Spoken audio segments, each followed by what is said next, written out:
네, 두 번째 과목입니다. 두 번째 과목은요, 인간공학 및 시스템 안전공학입니다. 이 시험은요, 2018년 8월 19일 날 시험을 본 내용입니다. 그러나 오늘 정말 기가 막힙니다. 지금 제가 촬영한 날짜는 2018년 11월 며칠이냐? 16일입니다. 16일은 바로 3회차 최종 합격자 발표일로서요. 자격증을 받은 날입니다. 지금 난리가 났습니다. 저 전화번호가 몇 번이죠? 017-321-2787이 잘 나오잖아요. 흥분되어 있네요. 계속 막 들어옵니다. 문자와 또는 카톡과 모든 것이 마비될 정도로 많이 합격의 축하 전화가 들어오고 있습니다. 여러분도요, 오늘 합격자의 바로 길을 받아서 여러분이 안전한 합격이 되도록 제가 합격의 길을 보내드립니다. 그래요. 21번째부터 시작되지. 왜? 두 번째 과목이니까요. 21번째부터 40번까지 가겠습니다. 그래서 두 번째 과목인데 인간공학과 시스템 안전공학이에요. 인간공학이요. 인간공학이라는 것은 미국의 차피니스라는 사람이 인간공학의 목적은 안전하고 능률이 최종 목적이라 했습니다. 그렇다면 보겠습니다. 인간과 기계의 시스템에 관련된 정의로 틀린 것은 또 우리 하나 알아두겠습니다. 원래 이런 시스템이라는 말을 쓰는 것은 반드시 인간에다가 기계를 연결하든지 인간에다가 로봇을 연결하든지 이렇게 하면 그래서 요새 인공지능 지금 내가 말하는 것도 인공지능이 되더라고요. 그만큼 인간과 관계되는 걸 가지고 우리는 인간기계 시스템이라고 그러죠. 틀린 것이에요. 첫째, 시스템이라는 것은 목표를 달성하기 위한 유기적인 결합체입니다. 맞습니다. 둘째, 인간기계 시스템이라는 인간과 물리적 요소가 주어진 입력에 대해 원하는 출력을 내도록 결합되어 상호작용하는 집합체를 말하고 있습니다. 맞죠? 셋째, 수동 시스템입니다. 수동 시스템 입력된 정보를 근거로 자신의 신체적 에너지를 사용하여 그렇지. 수동 시스템은요. 바로 장기와 공구 이런 거잖아. 지금 제가 말하는 마이크가 있으면 가수가 다 돼. 만물 박사가 되는 거예요. 원래 수동적 시스템. 그러나 수동적 시스템은 바로 조금 시간은 걸리고 내가 몸은 피곤하지만 가장 융통성이 우수한 시스템이죠. 그 수동 시스템은 수공구나 보조국에 힘을 하여 작업을 제어하는 시스템입니다. 넷째, 자동화 시스템입니다. 기계에 의해 동력과 몇몇 다른 기능들이 제공되면 인간이 원하는 반응을 얻기 위해 기계의 제어 장치를 사용하여 제어하는 기능 시스템을 말한다는지 이걸 왜 틀렸을까요? 자동 시스템은요.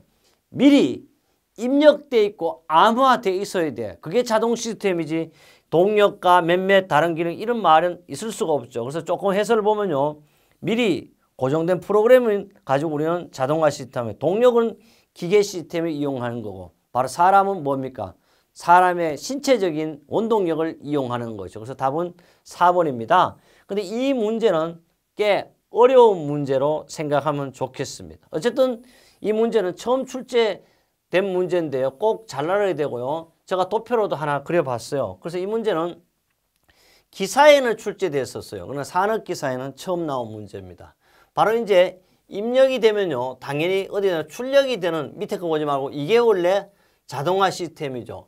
그래서 감지를 하고 정보 보관하고 정보 처리 및 의사결정을 하고 행동으로 옮겨서 처리되는 것이 바로 자동화 프로그램이 되죠. 그 다음에요. 이 내용 우리 교재 2-7쪽에도 있고 2017년 3월 5일 날 기사로 출제되었습니다. 산업기사에는 처음으로 나왔으니까 반드시 여러분 기억해야 되겠습니다. 22번째입니다. 22번째는 정보 입력에 사용되는 표시장치 중에서 청각장치요. 청각장치는 귀로 듣겠습니다. 이런 거. 청각장치보다 시각장치를 사용하는 것이 더 유리한 것은 그래. 시각장치를. 시각장치라는 뭐요? 눈으로 본다 이게. 눈으로 보지만 메모하라는 뜻이에요. 그럼 메모하는 게 유리한. 첫째, 정보의 내용이 긴 경우 당연히 답이에요. 정보가 짧은 거는 시각장치를 사용하는 게 아니고 청각장치를 사용하는 거죠. 둘째, 수신자가 직무상 자주 이동하는 거. 왔다리 갔다 할 때 휴대폰 들고 왔다리 갔다 하는 거잖아요. 이게 바로 청각적 장치예요. 셋째, 정보의 내용이 즉각적인 행동을 요구하는 거고. 이것도 역시 청각적인 거죠. 넷째, 정보를 나중에 다시 확인하지 않아도 되는 경우. 이것도 역시 메모할 필요 없으니까 청각입니다. 그래서 이런 시각적 2, 3, 4는 청각적이 되겠습니다. 그래서요, 메모하고 오래 보관해야 되는 시각적 장치의 사용 예를 보도록 하겠습니다. 첫째, 전원이 복잡하다, 전원이 길다, 전원 후에 재참조될 경우 전원이 공간적인 위치를 따라두고 공간적인 위치를 다룰 때는 시각적이에요. 시간적인 위치를 다룰 때는 바로 청각적입니다. 전원이 즉각적인 행동을 요구하지 않을 경우 수신자의 청각 계통이 가부하 상태일 때, 수신 장소가 너무 시끄러울 때, 직무상 수신자가 한 곳에 머무는 경우, 이런 경우를 바로 다 시각장치가 되겠습니다. 이 내용은 우리 교재 2-28 청각장치와 시각장치 사용 경위로 나와 있습니다. 이 내용은 2017년 5월 7일부터 2018년 3월 4일, 2018년 4월 28일에도 출제가 됐었습니다. 23번째입니다. 통신에서요. 통신에서 잡음 증거 일부를 제거하기 위해 필터를 사용해요. 필터라는 말은 걸러겠다. 우리 물 할 때도 그렇잖아요. 물을 바닷물이나 강물이나 산에 나오는 옹달샘이나 이걸 그냥 먹을 수 없죠. 반드시 거름말, 필터를 거치는 거 사용한다면 어느 것의 성능을 향상시키기 위한 거냐. 그럼 이거는 바로 말 그대로 우리말 조금만 신호에 바로 뭐다? 검출하는 거죠. 검출. 신호의 검출성이 답이 되겠습니다. 조금 더 본다면요. 어떤 내용이냐 그러면 신호의 검출성이라는 것은 통신 잡음 제거 시 뭐를 사용한다? 아예 여기 명쾌하게 정의를 했어요. 필터를 사용하는 거예요. 통신에서 대역폭 필터를 설치하여 원하는 대역폭 외의 신호는 제거하고 선택한 대역폭 내의 신호만 검출하는 겁니다. 이 내용은 2013년 6월 2일 문제 40번도 출제가 됐었습니다. 특히요. 암호화책의 일반적 지침은 5가지를 구분하는데 검출성, 변별성, 양입성, 보호의 의미, 표준화, 다차원 암호사 이런 걸 가지고 우리는 암호화를 체계한 사용상은 일반적인 지침 또는 기준이라 이렇게 이야기할 수가 있습니다. 24번째입니다. 24번째는요. 시스템에 영향을 미치는 모든 요소의 고장을 형태별로 분석하여 그 영향을 검토하는 분석기법 알아야 돼요. 우리 형태에 대한 걸 뭐요? 바로 FME잖아요. 이게 FME라는 것은 미국 말의 아이의 이름이고 고장 형태별 분석 영향 검토 그러면 바로 한국 사람의 이름이죠. 알면 더 쉽게 찾을 수 있죠. 그 다음에 조금 더 전체적인 것을 해석을 보면요. FTA라는 결함수 분석이다. 1962년에 미국의 누구? 왓슨이 발명했다 그랬습니다. 둘째 ETA는 바로 유일하게 기납적이면서 정량적이에요. 기납적이라는 말은 원래 정성적에 가까운 거거든. 그러나 기납적인데도 유일하게 정량이 되는 게 바로 뭐다? ETA가 되겠습니다. 그래서 사건수 분석이죠. FMEA의 금방 고장 유형과 영향 분석, 우리 문제 질의와 답이었습니다. FMECA는요. FMEA에다가 CA를 더한 거예요. 그래서 FMEA는 정성적이지만 CA는 정량적인 겁니다. 그 다음 THERP는요. 바로 인간-가올 예측법이고 이거는 스웨인이 분류한 방법이기도 하죠. OS는 안전요건 결정 기법이고요. MORT는 연역적이고 정량적 분석 기법인데 이것은 원자력 산업이라든지 엄청 큰 양적인 걸 얘기할 때 우리는 MORT 기법을 쓰는 거죠. H잡, 하잡이라고 그러죠. 이건 사업장의 유해 요인 파악을 하는데요. 이런 걸 쓰는 게 하잡 법칙이 되겠습니다. 이 내용 우리 교재 2-78쪽에 고장 형태와 영향 분석으로 잘 정리해 두었습니다. 또 2015년 3월 8일 날 문제 33번으로 출제된 문제가 되겠습니다. 25번째인데요. 25번째는 타압사상 또는 톱 이래죠. 팁. 타압사상을 일으키기 컷셋에 해당하는 것이 그랬어요. 이건 알아들을게요. 이게 자체가 바로 벌써 엔드게이트니까 하나를 제외하고 할 수가 없어요. 출력이 일어나지 않습니다. 그러니까 모두가 다 출력이 일어나기 위해서는 반드시 A, B, C 세 개가 결합됐을 때만 가능하죠. 그래서 이건 컷셋은 A, B, C요. 그럼 1번도 아니고 2번도 아닙니다. 한번 보겠습니다.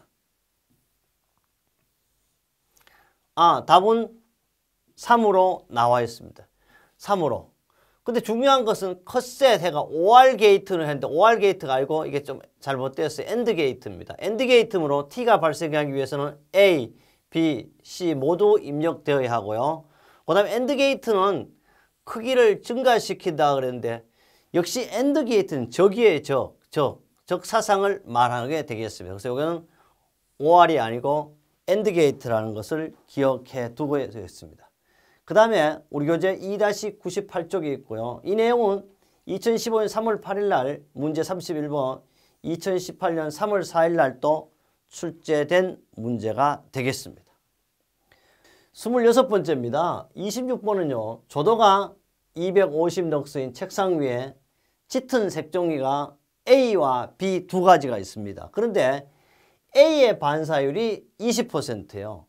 B의 반사율은 15%입니다. 그러나 종이 A에는 반사율 80% 색으로, 그러니까 20%일 때는 80%로, 그 다음에 B에 대해서는 15일 때는 65색으로 같은 글자를 각각 썼을 때 설명으로 맞는 것은 그랬어요.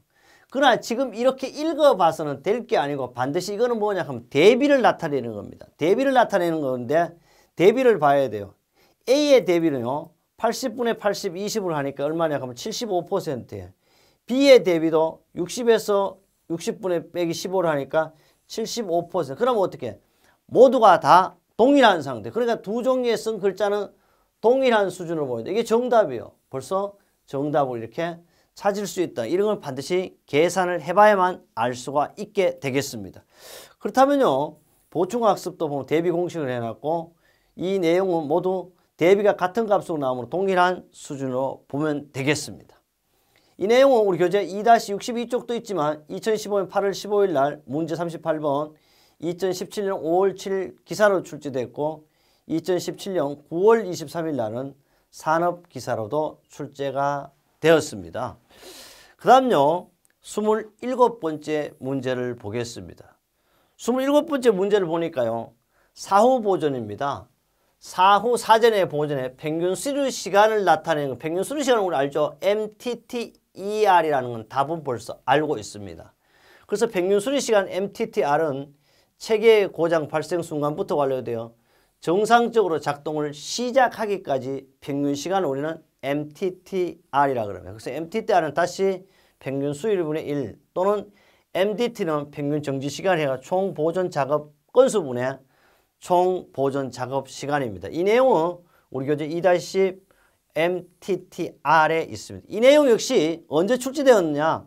2015년 3월 8일 날 문제 38번, 2017년 3월 5일 날은 기사로도 출제된 문제가 되겠습니다. 역시 조금 더 보충 설명을 해보면요.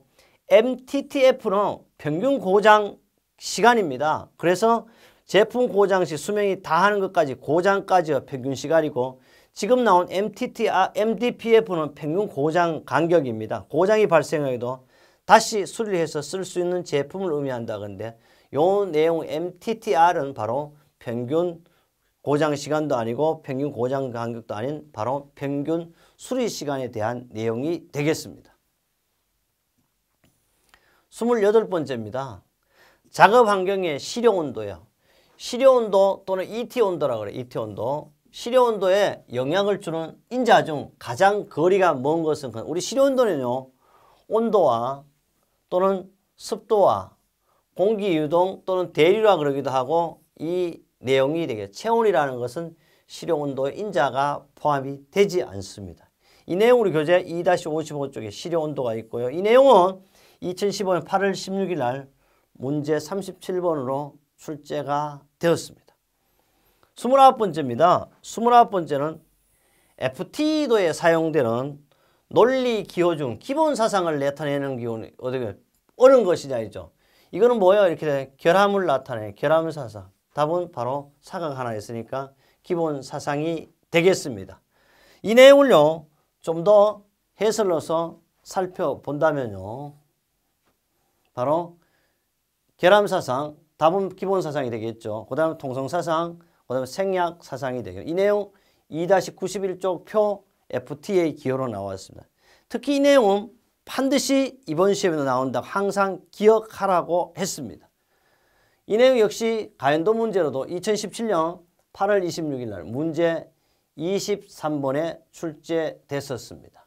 30번인데요. 30번이라는 것은 제품의 설계입니다. 설계 단계에서 고유의 신뢰성을 증대시키기 위하여 일반적으로 많이 사용하는 방법이 아닌 것이네요.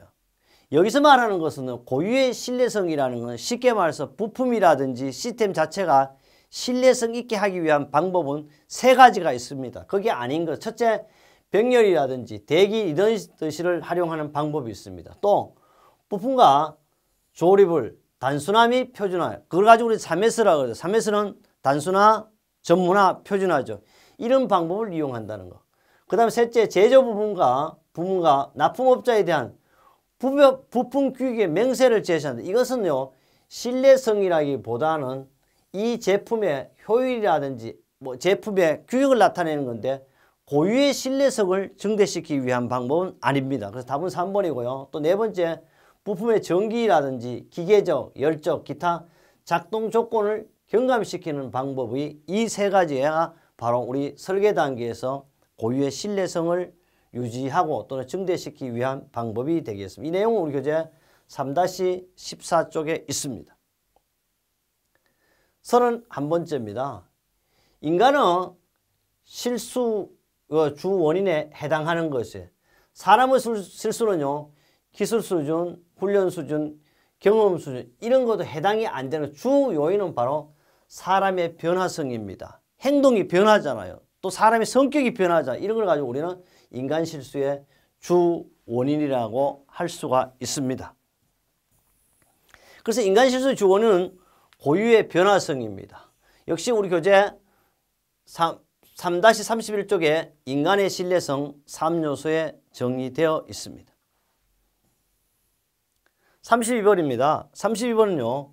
하학설비의 안전성을 평가하는 방법 5단계 또는 몇 단계? 6단계라고도 이렇게 할 수 있죠. 3단계에 해당하는 것은 그래요. 요거는 실기 어때요? 필답형 시험에도 상당히 잘 나오는 거죠. 특히 안전성 평가 6단계 또는 세프티 어세스먼트라고 그러죠. 관계자리 정비 검토, 정성적 평가, 정량적 평가예요. 그럼 안전대책은 4단계예요. 정성적, 정량적 평가는 3단계예요. 관계자리 검토는 1단계예요. 정성적 평가는 4단계. 여기 말하는 뭐예요? 정성적 평가는 3단계가 2단계입니다. 5단계 중 3단계는 그러니까 답은 정량적 평가가 되겠습니다. 답은 3이고요. 특히 5단계 할 때는 요 재평가까지 하지만 마지막 6단계는 FT에 의한 재평가입니다. 요걸 FT를 가지고 우리는 ETA 이렇게 해가지고도 나오는 경우가 있습니다. 답은 몇 번? 답은 바로 그 2번 정량적 평가가 되겠습니다. 이 내용은 우리 교재 2-113쪽에 명쾌하게 정의가 되어 있습니다. 또 2016년 3월 6일 날 출제되었고요. 2018년 4월 28일 날 또 출제되었습니다. 2018년 8월 19일 기사, 산업기사 동시에 출제된 내용이 되겠습니다. 33번입니다. 33번은 런닝벨트 위를 일정한 속도로 걷는 사람이 배기가스를 5분간 수집한 표본을 가스 성분 분석기로 조사한 결과 산소가 16%예요. 이산화탄소가 4%로 나타났습니다. 배기가스의 전량을 가스미터에 통과시킨 결과 배기량이 90리터였다면 분당 산소 소비량과 에너지가 약 얼마냐고 이거는 계산을 이렇게 사실 해봐야 아는 거죠. 그 특히 보면 산소 배기량은 흡기량 속의 산소량 빼기 배기량 속의 산소량이에요. 다시 흡기량은요 100분의 왜냐하면 산소거든요. 21%예요. 그 다음 배기량은 100, 요거는 21이라는 것은 뭐냐 그러면 여기 나오는 배기가스가 5분간에 포집한 결과 산소가 16%예요. 이산화탄소가 40%입니다. 배기가스 전략을 통한 90리터 했다 그랬어요. 근데 여기 알아둘 것이 있습니다. 왜 이렇게 하냐가 뭐요? 표준 흡기량 곱하기 100분의 21은 지구상에는 산소가 21, 얼마? 질소가 79%예요. 질소가. 그 기준을 합니다. 그래서 여기다가 배기량 실제 산소량이죠. 16%를 하겠죠. 그러니까 이렇게 하면 0.95가 나오게 되겠습니다. 그럼 0.95리터. 그럼 칼로리는 어떻게 4.7로 나오냐? 질소는 79잖아요. 산소가 21이니까. 100이랑 질소를 곱하면 다시 질소는 100 빼기 이산화탄소하고 산소를 하게 되면 바로 계산을 하면 뒤에 이제 바로 요 계산하면 4.75가 나오게 되겠습니다. 답은 1번이 나오는 거죠. 79 하면 답이 18.22에다가 100이랑 5분의 90을 하면 반드시 여기 양은 우리가 4. 나온 것이 0.95리터에다가 칼로리를 하면 4.75 칼로리가 되겠습니다. 그 다음 34번째입니다. 34번은 검사 공정의 작업자가 완성도에 대한 검사를 하고 있습니다. 완성 검사를 하고 있는데 어느 날 10,000개요. 10,000개의 제품에 대하여 검사를 실시하여 200개의 부품 적합을 발견하였으나 이 로트에는 실제로 500개의 부적합이 있었습니다. 이때 인간 가효율은 얼마냐 그런데 인간 가효율 HF는요 바로 항상 이렇게 하죠. 제품에 대한 검사가 10,000개를 할 수 있다면 실제 부적합을 얼마냐 검사에 대한 것은 실제 부적에다가 검사한 수 200을 빼니까 0.03이 되는 거예요. 답은 0.03이 되겠습니다. 이 내용 우리 교재 2-34쪽에 합격 날개 참고에 잘 만들어 두었고요. 특히 2015년 8월 16일도 출제가 됐었습니다. 2017년 9월 23일 날도 출제된 문제가 되겠습니다. 35번입니다. 35번은 시력입니다. 시력 손상에 가장 악영향을 또는 크게 영향을 미치는 전신진동의 주파수는 그런데 우리 전신진동은요 사람에게 떨림 현상을 주는 것은 통상 5에서 시작해서 25까지인데 특히 여기 없어요. 5에서 25가 없다고 정확하게. 그래서 우리는 10에서 25를 합니다. 그래서 우리 전신진동의 주파수는 10에서 25 했지만 헷갈리지 않기 위해서 실제는 학문적으로는 한 5부터도 적용을 하고 있습니다. 그러나 우리 벌써 문제 자체 10에서 25입니다. 그래서 10에서 25로 우리는 기억을 해야 되겠습니다. 36번째입니다. 청각적 자극 제시와 우리는 아까 시각적 문제를 한번 했습니다. 청각적 자극 제시와 이에 대한 음성 응답과의 가합에서 갖는 양입성입니다. 양입성이라는 것은요. 우리 인간의 기대와 일치할 수 있는 양입이잖아요. 양입은 어떻게 같이 가는 거죠. 양극은 벌어지는 겁니다. 이런 양입성인데 음성 응답에 대한 것은 뭐냐 바로 양식 양입성이 되겠습니다. 양입성에 대해서는 반드시 기억해야 될 거고요. 양입성에 대해서 조금 더 해설을 한번 보겠습니다. 첫째, 양입성은 4가지 이렇게 구분할 수가 있습니다. 첫 번째가 뭐냐면 공간 양입성이에요. 표시장치나 조정장치의 물리적 형태라든지 공간적 배치를 나타내는 걸 가지고 우리는 공간 양입성. 운동 양입성은 표시장치 움직이는 방향, 조정장치의 방향이 인간의 기대와 또는 사용자의 기대와 일치하는 걸 바로 운동 양입성. 이렇게 우측으로 트니까 우측으로 가고 여기도 역시 우측으로 따라 이런 걸 말하고 개념 양입성이라는 것은 벌써 인간이 개념이 되어 있어요. 학습을 통해 개념이 적은데 청색은 항상 또는 녹색은 시동 버튼을 알아 우리가 누구나 다. 빨간색은 정지 버튼 이렇게 벌써 개념적으로 되어 있는 거예요. 양식 양입성은요. 직무에 맞는 작가 응답이 양식의 존재에 대한 양입성이며 음성가압에 대해서는 청각적 자극의 제시와 이에 대한 음성 응답들을 들 수 있는 것이 바로 우리는 양식 양입성이 되겠습니다. 그 다음에 37번째인데요. 체계라는 말이 나왔지만 사실 시스템이죠. 체계 설계 과정 중 기본 설계의 단위와 주요 활동으로 볼 수 없는 것이에요.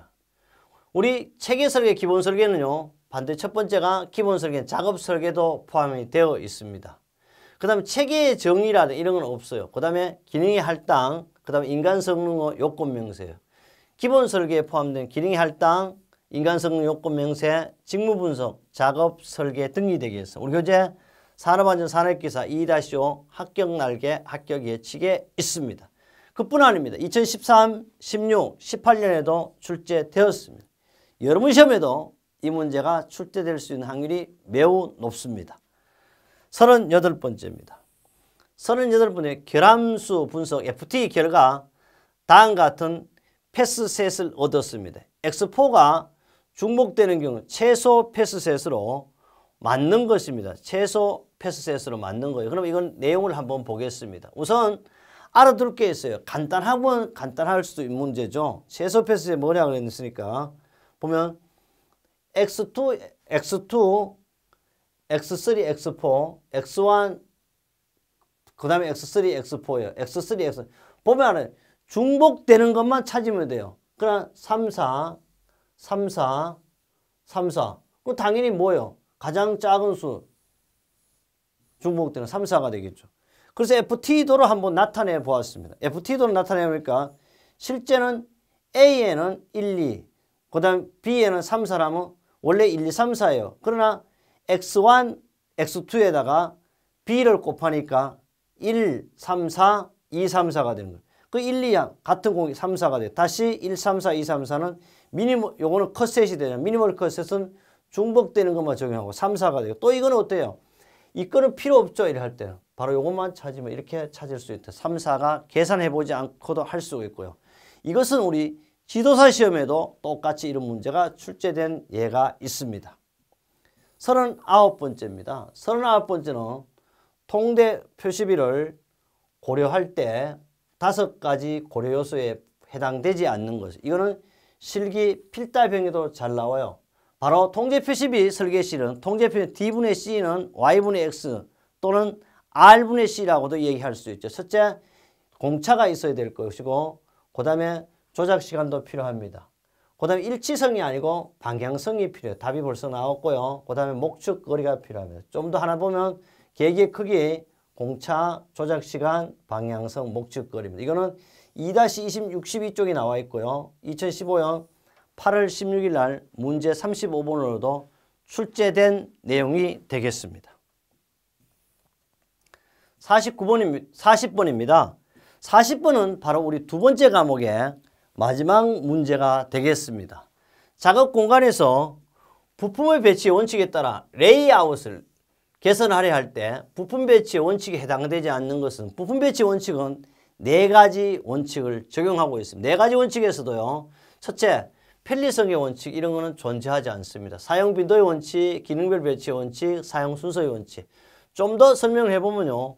부품 배치의 일반적 원칙과 배치 결정 원칙 두 가지로 또 분류할 수 있어요. 일반적 위치 결정은요. 중요성의 원칙, 사용 빈도의 원칙.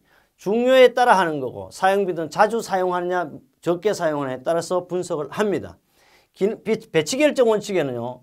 기능별 배치 원칙과 사용 순서의 원칙을 적용하고 있습니다. 이 내용은 우리 교재 2-42쪽 공간 배치의 원칙이 있습니다. 이 내용은 2015년 8월 16일 날 문제 8번, 2018년 3월 4일은 기사와 산업기사에 동시에 출제됐습니다. 그래서 항상 제가 강조합니다. 기사 공부를 하면 산업기사가 되고 산업기사 공부를 하면 기사가 된다는 것입니다. 이렇게 해서요. 우리는 두 번째 과목 인간공학과 시스템 안전공학에 대한 내용을 했습니다. 다음 강의는 세 번째 과목입니다. 세 번째 과목은 보여주고 있습니다. 기계 위험 방지 기술에서 여러분과 제가 여러분 시험에 안전한 합격을 위해서 함께 하겠습니다.